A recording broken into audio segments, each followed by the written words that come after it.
Welcome to the Igniting the CEO Within podcast, where we interview successful, high-level professionals to discover lessons they've learned throughout their career that can help ignite that CEO within you.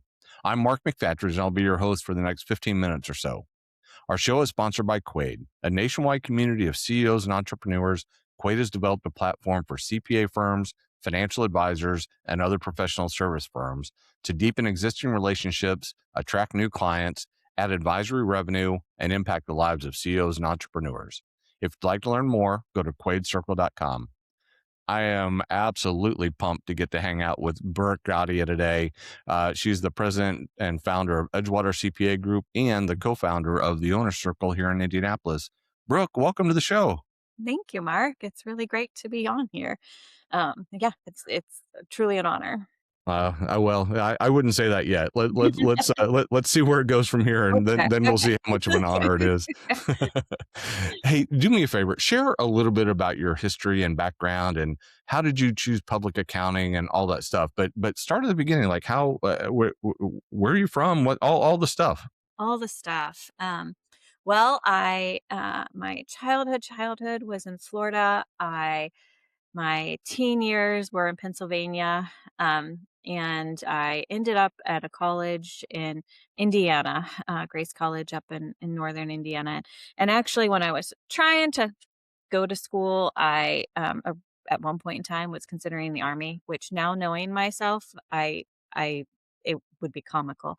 And then I used to watch that show ER, and I fell in love with it, and I was like, okay, I'm going to become a doctor. And I literally went through um biology courses and all of those things, and which my other half would laugh at me today because I can't pronounce anything correctly, and says I would probably have prescribed medicine completely wrong just because I can't pronounce it. So all of that is probably great that I just decided, let's not go into that. And so I didn't really know what I would do, but I always did well with math. My aunt was an accountant. I was like, let's just do this accounting thing. It just very kind of lackadaisical about it, but it worked. I figured, I progressed through it fairly simply. And then when it was time to find a job, I kind of almost was lazy about it, but I was introduced to a gentleman who was working for KPMG. He needed an administrative assistant. And so I applied for it. It was kind of one of the weirdest interviews I've ever had, but it's besides the point. Once I started there, they kind of were looking at and going, well, she's trying to get her CPA. Why are we just putting her in as an administrative assistant? So it kind of morphed me into doing more of the accounting things. Um, and then the consecutive things from that point forward Mhm. are opportunities presented themselves and I stepped into them.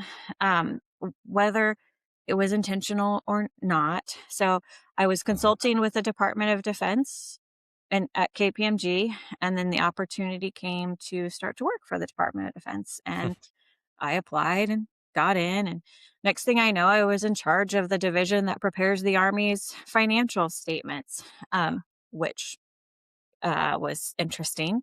I did learn that if you pursue how much a toilet costs and why it's so high, they will tell you that you need to stop asking questions. There are secrets to be had, but I there was a nonprofit that was kind of associated with my church that I was growing up in at that point in time, and they drilled water wells in Africa, and they were growing and needed a CFO. So I jumped and joined them, which was kind of a very big jump. I took a significant pay cut. But all of a sudden, I was traveling to Africa, helping them figure out the accounting end of working through that. I worked through a translator. I can't speak English, if you remember that. I pronounce everything English wrong. Trying to pronounce in a different language, um, as I get older, I realized I was just super insecure about it, but I didn't do very well at it. So I was constantly working through a translator. It was super fun, but I was traveling to Africa for a month every 3 months sort of thing. And so I just after a while felt myself very lonely, for lack of better words. I was living Sure. with myself at that point in time. I was trying to communicate via translators. You can only go so deep when you're talking about accounting and translation. So I was like, let's start a business. Like, I'll do it on the side just to give myself occupation. And so I brainstormed doing a spa, bed and breakfast, Uh-huh. um, just a bunch of different things. And I talked myself out of all of them because of various different reasons. But all of them were around the theme of relaxation and just like breathe. And so I was like, well, you're an accountant. Let's just do accounting on the side. Like, I'll start a bookkeeping business. And I Which realized, is really similar to relaxation right, and spa-like, right? right, exactly. But I actually did realize that business owners are stressed out. Like, they are. And being able to handle doing their finances allows a little bit of breath for them and a little bit of like, oh, okay, I don't have uh to address that. Over the years, I've had to figure out what it means to help relieve the stress from them without pulling the stress on me, Mhm. and kind of that balance that comes into play. But and then my other half looked at me and said, "You are a CPA. You should be doing taxes." So here I am, like I am now adding taxes and doing bookkeeping and then adding in the payroll. So I guess there's a little bit of like, it's not like an opportunity came, a brainstorm hit me and Yeah. I stepped into my brainstorm. I've had many a brainstorm. At one point in time, I was going to start a tea business. I started to step into that. Didn't work. Like, there's a, doing a service compared to providing a product is a whole different energy level. And it just wasn't kind of a fit for me in that. So, um, yeah, so here I am. I started, it was actually Brookside Accounting in 2008. And I read a book somewhere along the line that says dream something big and bold. And I was like, I'm going to have 10 locations in 10 years. Big, bold dream.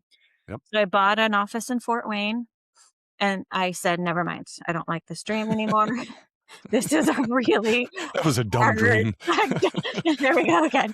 And so, I did that. It was hard for multiple different reasons on that, but then, I, uh, kinda just put that to bed, and someone came and asked me and said, "Hey, I have somebody who's selling, same age as you, generally like same business. Would you be willing to talk to him?" And so I did. And in 2018, basically bought Edgewater CPA, which came with two locations. So one in Evansville and one in Carmel. And then I was in Indianapolis and then I had one in Fort Wayne.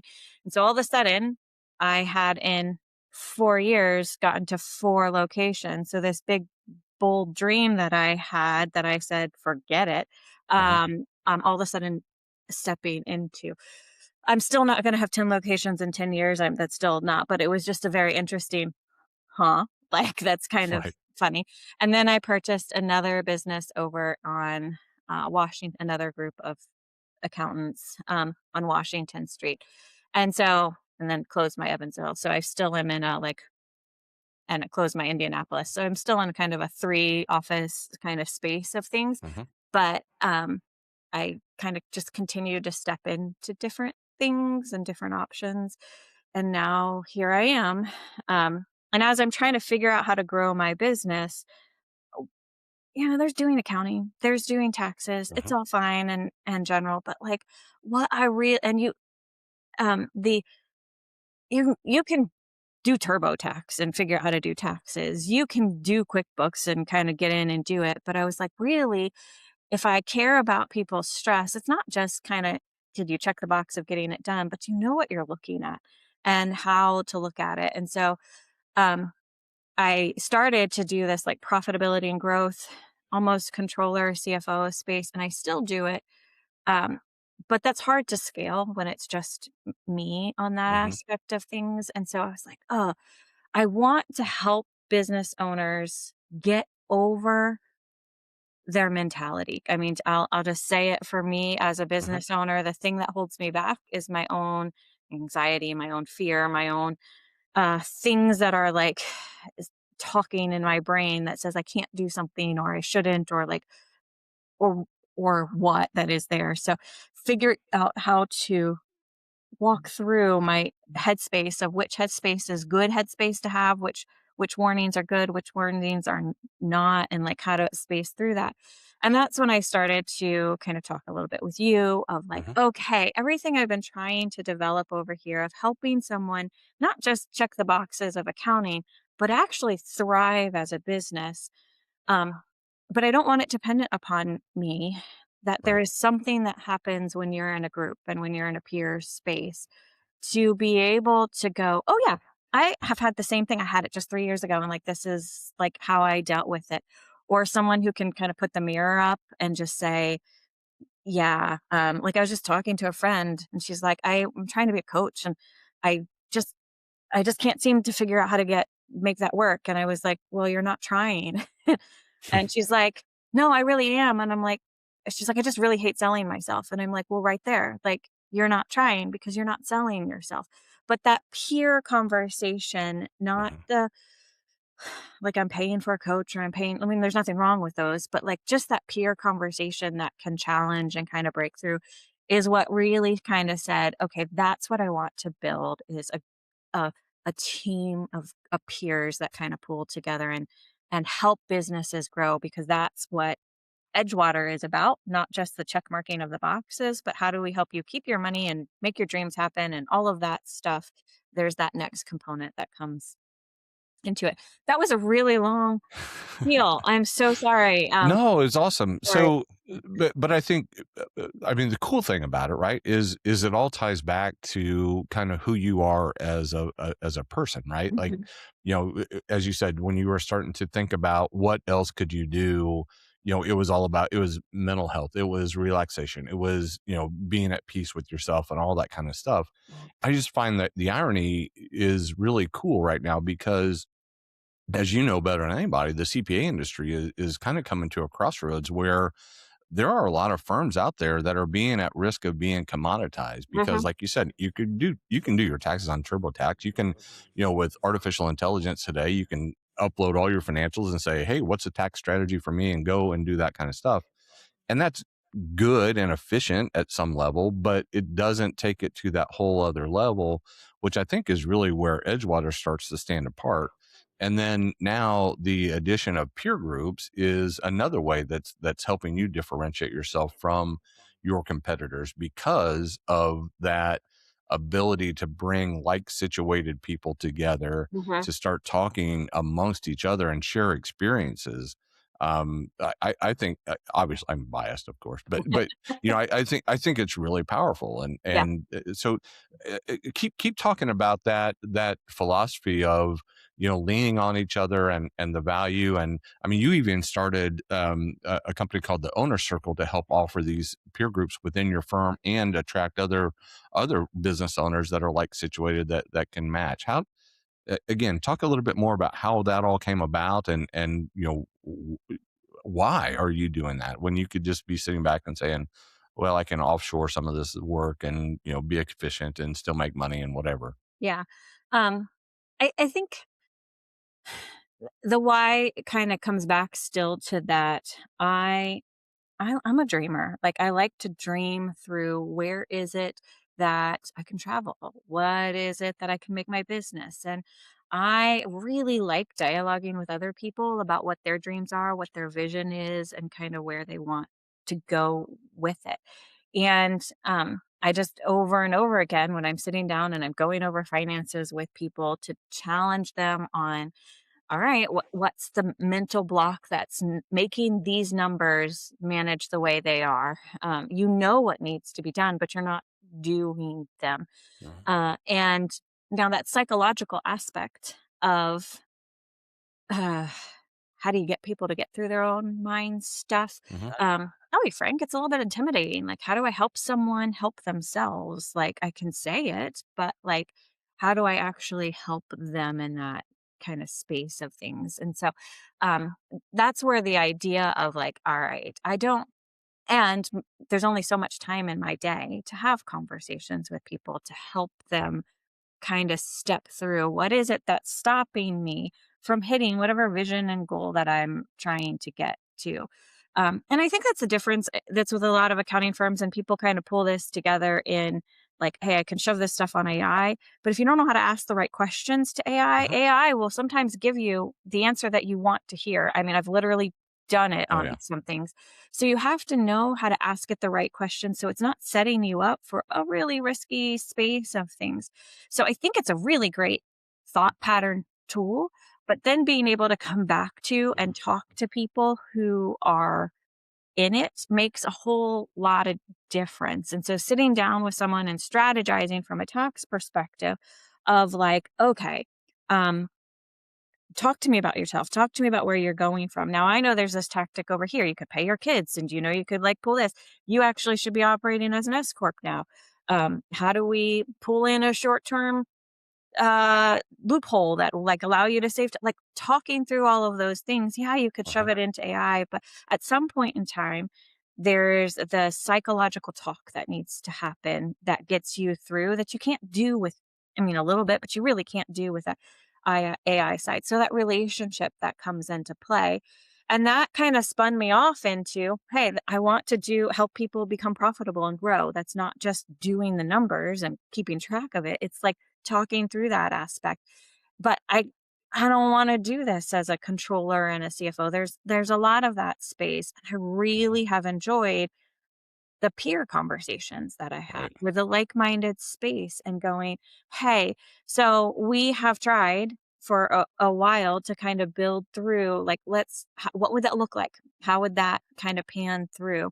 Um, which is why we've kind of come in to be associated with Quaid, because I Yeah. think you guys have a really good um, platform that you're kind of and process that you're working with that is powerful on pursuit of people. I mean, I love the start of like, let's see where everybody is. Like, where is your psyche? Because Right. that even taking the time to make you slow down and go, where are you? Like, how would you rate yourself?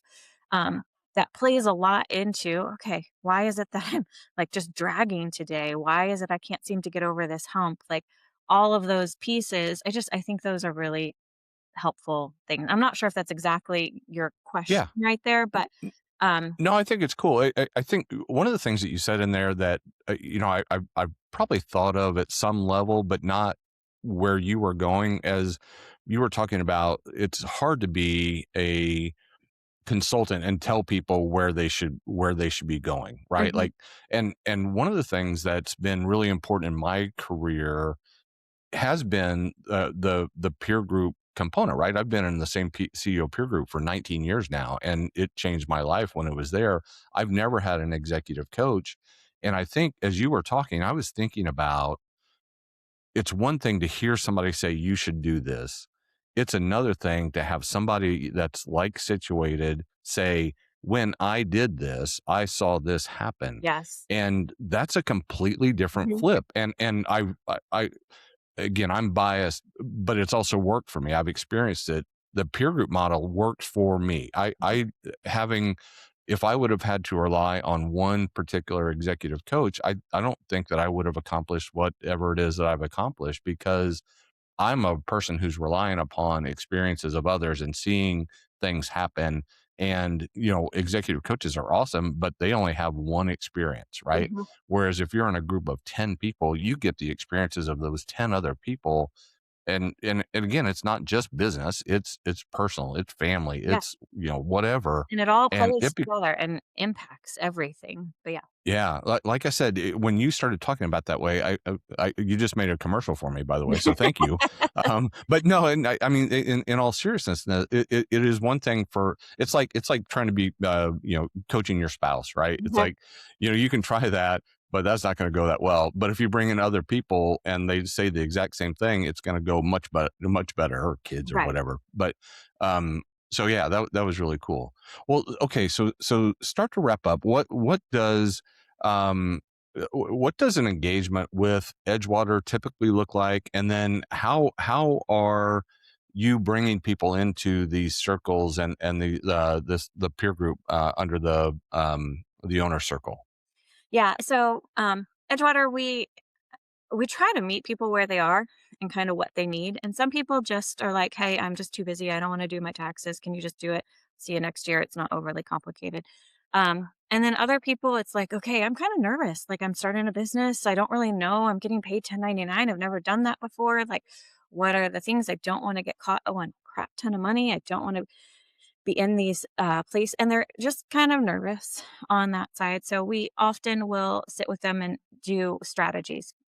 So we either kind of just do your taxes, or we do your taxes and then we either meet with you once a year or twice a year to kind of forecast for things. Where are you? What are some different options that will help you and kind of grow? For business owners that don't want to keep track of their finances, we keep track of your books and kind of work through that. And then sometimes in those strategy conversations, pull those books in and be like, here's your performance. Let's talk through just performance issues, not just tax side of things. So the idea is not just, hey, we're going to check mark the boxes and get it done for you, but there's an engaged dialogue where we kind of talk through your life and how you can optimize your taxes and Mhm. optimize kind of the keeping track of things for your self performance. That's just the compliance side. Okay. And so with our owner circle, what we've started to kind of work in is a lot of these business owners that are trying to figure out how do I continue to grow? How do I hit this vision and this dream I've had? Um, I just want to improve on myself. We are kind of talking to them and going, "Hey, let's bring a group of like-minded people, like situated, not minded, like situated people." Um, and so all business owners, all that are kind of used to, let's keep track of taxes and like what's that tax conversation, and saying, "Hey, would you like to be part of a peer group?" And us talking through that. So it tends to be those business owners that just are really interested in growing. So they usually have a Mhm. handful of employees up to like 50 employees, 100 employees side of things. If you're a restaurant owner, you got a lot of employees. It They're different level of engagement with restaurant employees versus, hey, I have an IT business and I have a bunch of consultants. I have a handful of consultants. Those are different mentalities you're dealing with and different stresses that come into play. But you learn from them. Uh, Mhm. so it's we're largely pulling in our business owners, our CEOs, our COOs, the people who are running. But a lot of our businesses, it's not structured like that. It's not like CEO, COO. Like they have Mhm. an owner and they have a manager. Like they're small businesses. They're scrappy. They're entrepreneurial. They're trying to figure this out. They haven't been in business for tens of thousands of years, sort of things. They're kind of family owned space of like, how do we pool and grow together and become more of that professional. I can sell my company. I have a plan that's an exit side of things. So we're stepping into, hey, let's create groups within our clients that are wanting not just the compliance, check mark the boxes, I got my taxes, you've saved me a couple dollars, I have my books, so at least I'm doing what I'm supposed to be doing, but really are interested in that. I want to hit whatever dream I have, whether that's I want to buy a house in Hawaii, or I just want time with my kids, or like I got to balance all of that. Like there's a dream. The money, we want our money, not for the money purpose. We want our money for something else. So what's Yeah, that something else? And not losing track of that something else. Um, Maybe it's just the I love joy it. of building something, but like what's that something else? And kind of speaking to that with the group. Yeah, I love that. I love that. And the beautiful thing is these things are built to go on for a really long time, Mhm. right? Like this to keep those groups together where they get to know each other intimately, they get to understand, they get to push, they get to challenge, they get to hold each other accountable, they get to support each other, pat them on the back when they need it and kick them in the butt when they need that Right. too. It's Right. super powerful. I It love it. is. Exactly. Brooke, how do people get a hold of you? Yeah, you can get a hold of us by going to www.edgewatercpa.com. Um, and you can call us or kind of fill out a form and reach out. You can also email me directly. It's bgratia at edgewatercpa.com. Um, and the phone number is 317-386-7021. I'll just put all those numbers out there. But really, just go to the website. It's all out there. And you can kind of reach out to us from there. And I'd be happy to get on the phone, do a phone or a Zoom or whatever call, and just kind of chat through where you are with things. I love it. Brooke, this has been awesome. Thank you. I'm so excited that we're partnered together and so really proud of you for incorporating something so important into your CPA practice. I think it's amazing. Thank you. I appreciate it. And thank you very much for Quaid and the work you guys have done. Awesome. All right, y'all. We've done it again. We found another amazing leader to share insights into her background and leadership and all the things. So really excited for Brooke and Edgewater and the Owners Circle. As we wrap up, I want to remind you that Igniting the CEO Within is sponsored by Quaid, a nationwide community of CEOs and entrepreneurs. Quaid has developed a platform for CPA firms, financial advisors, and other professional services firms to deepen existing relationships, attract new clients, add advisory revenue, and impact the lives of CEOs and entrepreneurs. To find out more, visit quaidcircle.com. Until next time, keep igniting that CEO within you. I'm Mark McFatridge. Thanks for listening.